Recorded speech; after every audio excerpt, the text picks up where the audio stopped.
তোমার মনে হয় ওয়ার্ড্রপে আমার প্রচুর শাড়ি, তো তুমি কমেন্টও করো অনেক সময়। তা আমার আজকে খুব জানতে ইচ্ছা করছে যে আমার শাড়ি সম্পর্কে একটু তুমি বলো।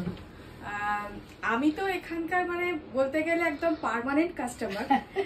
সব সময় আমি এখান থেকেই শাড়ি নিই, এবং এখানকার শাড়ির কোয়ালিটি এবং এখানকার সবথেকে আমার যেটা সবথেকে ভালো লাগে, এখানকার সব মানুষের ব্যবহার ভীষণ ভালো ব্যবহার।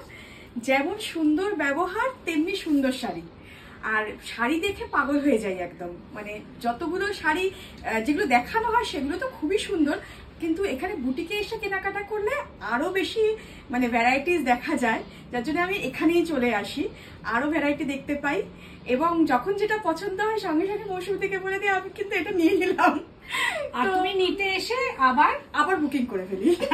মৌসুমীদি আমাদের ভীষণ প্রিয় মানুষ, এবং মৌসুমীদির কাছ থেকে আমি শাড়িকে ভালোবাসতে শিখেছি, এটা কিন্তু ঠিক। সৃজনীকে দেখে আমি শাড়িকে ভালোবাসতে শিখেছি, কারণ সৃজনী শাড়ির কোয়ালিটি কোনো কম্প্রোমাইজ করে না সৃজনী, এটা আমি দেখেছি। এবং সব থেকে বড় কথা মানে কালার, এত সুন্দর সুন্দর রঙের যে কম্বিনেশন ভীষণ সুন্দর, আর সিল্ক, তসর, কটন সবকিছু ভীষণ ভীষণ ভালো, যার জন্য মৌসুমীদের কাছ থেকে আমি মানে শাড়ি সম্পর্কে প্রচুর শিখি, এটা কিন্তু ঠিক।